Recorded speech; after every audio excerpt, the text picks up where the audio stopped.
Greetings, friend. How are you doing today? I have two questions today for you. First questions. Do you give gifts? Have you ever given somebody a gift? There is a very good chance you have given someone a gift, I would imagine. Second question. Are you a good listener? Are you a good listener? Do you listen well? And what does it got to do with one or another? One of the best gifts that one can give is actually not in the form of material things, not in the form of nice big flowers or something, but one of the best gifts that somebody can receive and give is the gift of being able to listen, to be listened to, and for us to give the gift of listening. And this is during wonderful times when somebody's are happy. Like if somebody's sharing a victory to you and you are there, but your mind is somewhere else and you're looking at something else, even somebody who's sharing great news will notice that, and then it dampened the person's spirit. Or if you ever have this happen to you, you're sharing somebody great news. This is happened from time to time. I notice it with people at work and some other places. They're like, oh yeah, this is happening, and the person's listening is like half paying attention, and it's immediately dampened their spirit, because they notice that the person who they are speaking with, whomever they is not listening very well, and it's dampened everyone's spirit. And so even when somebody is sharing great news, it dampens the person's spirit if we're not listening wholeheartedly with our heart, not just our mind. And when somebody is having a tough times, needing support in whatever form and way, then a lot of times if were not listening wholeheartedly, or if you ever have somebody needing help and you give help, perhaps in the monetary portions or perhaps in some other form of person. Thank you for joining me, friend. And you give the help, but you kind of give the help without paying much attention, or perhaps you give the help because you're feeling obligated to. For whatever reason, thank you for joining me, friend. And for whatever reason, you give the help, but you don't put your heart and your love into it. Then the persons that receive the gift of your help in a physical form can also feel that as well. And so, and particularly if, let's say, somebody's needing help for one or the other, you're like, okay, yeah, and I know many people, and including myself, I'm guilty of this. I'm like, okay, here, let me write you a check, and don't keep talking. Yeah, let me just yeah, here's the money, here's the thing that you need, and okay, I'm busy now. And your heart's not there and your mind's not there, but you just like, okay, this person's need help, sure, I'll give this help. And if you do that, the persons, even if they received a huge amount of sum, it will feel very different even if you have given a little bit less and put your heart and your mind and you're listening to this person. And so one of the greatest gifts that we can give is actually the gift of listening. Everybody, even the richest person in the world, want to be listened to, even as they are sharing wonderful victory, but particularly when they are in time of need, when there is something happening, when they are concerned. As a grief specialist, we know that the most precious thing that somebody can receive when they are grieving is, yes, sometimes they need monetary help, sometimes they need physical help, one or the other. But if all those present and there is no gift of listening with compassion, with our heart and our love, a lot of times people are having a much tougher time going through things. And so the one of the most precious gift is being able to listen. Now the question is, many of us are really good in giving the gift, to other, giving gift to in a physical form, giving gift in the form of even listening and love. The question is, everything start with us. Everything start inside. How good have you been in giving yourself gift? How good have you been in giving yourself gift, particularly the gift of listening with love and compassion and no judgment to yourself on whatever it is? And that's the first question. And then the second question, how good have you been giving gift of listening? Sometimes the gift of listening comes without words. So how good have you been? How have you been giving the gift of listening to the unspoken need?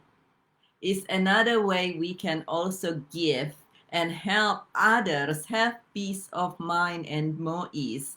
And when we're able to do that and we help others have peace of mind, ease, in a lot of time, it will allow ourselves to be more grounded and have peace of mind and ease for ourselves as well. How have you been in giving the gift of listening to the unspoken need of your loved ones, of your friends, of somebody you see down the road? And how have you been giving the gift of listening to the unspoken words, to the unspoken things to yourself?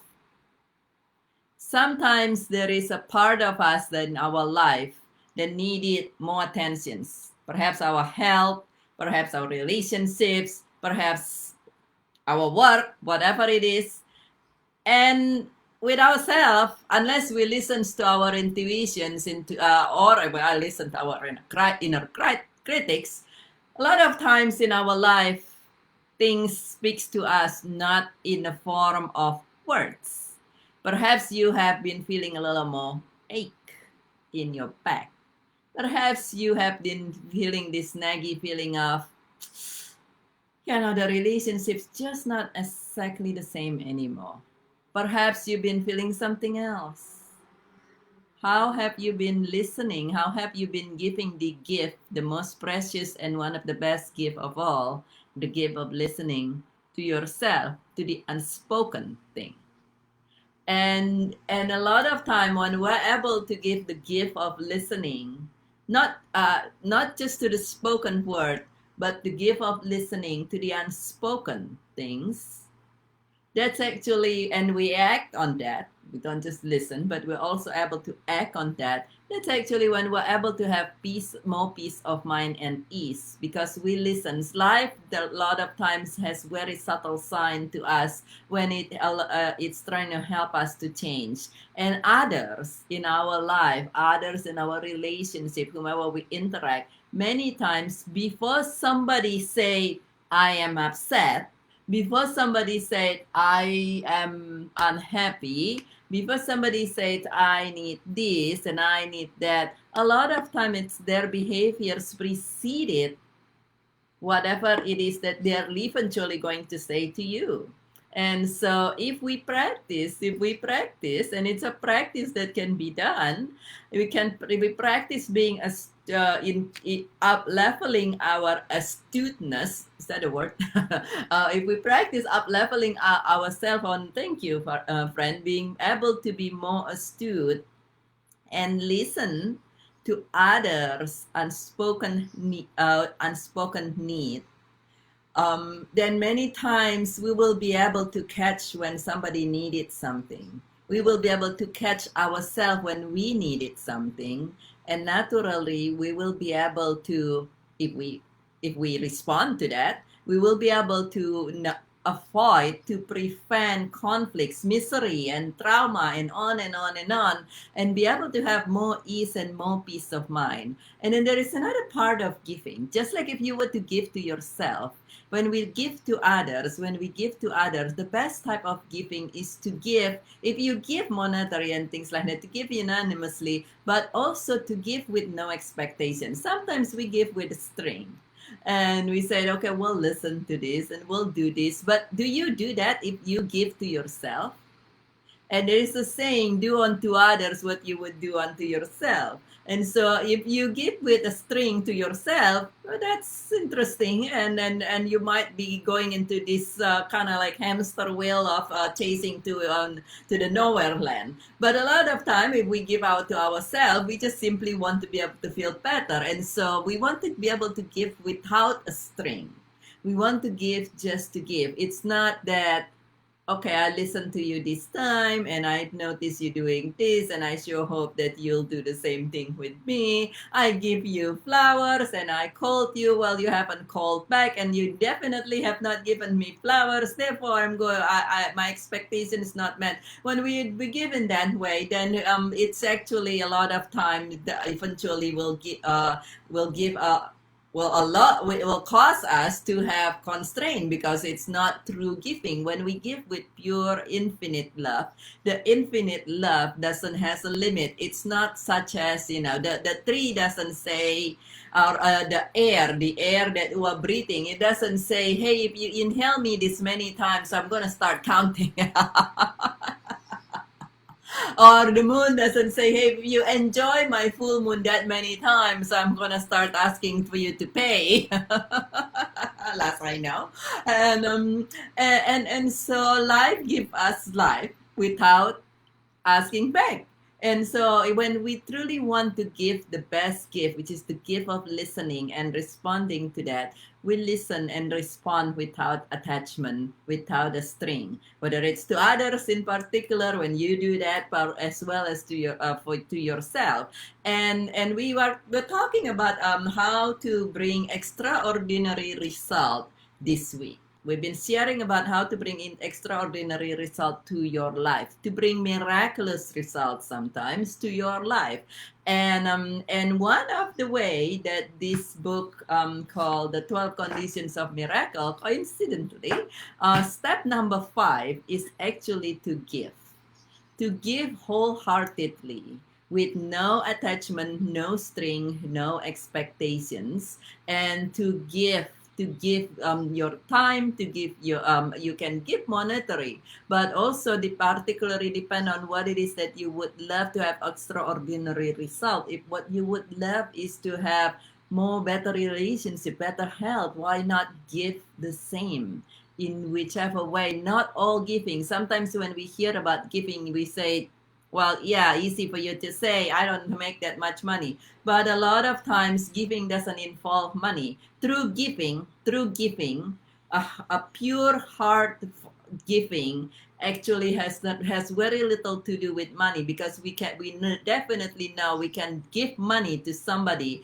but if we don't go, the money doesn't go with love, the things doesn't go with love, and everything is energy, and the energy transfer, versus if we just give our time and our love, particularly when people having a tough time. Many times what people need is actually love and listening, and so is ourselves. So it's all, each and every one of us, the one gift that we can give the best is to give ourselves the gift of listening with love and compassion and respond accordingly. And for us to have one way to have extraordinary result is to give, and also to learn to give to the unspoken thing. And when we're able to do that, particularly if your vision is relationship, but even if it is work, it is the extraordinary health and everything else. When we start doing that, we will very soon see that things get easier. We have more ease and more peace of mind, and then before we know it, we have extraordinary result. That is actually literally one of the main things that I did to change my health. 20 years of antidepressants and millions of other health problems, all deemed uncurable by the doctors, and medications for 20 years, and multiple medications, and to be in such a wonderful health with such ease and comfort at all times, and great vibrant energy. One thing that I personally learned to practice is to listen to listen to the unspoken thing that my body telling me at all times, moment to moment, and responds accordingly. And so whether your business is your extraordinary result that you'd love would be health, would be relationship, would be work, would be income, whatever it is, give yourself and those who you care about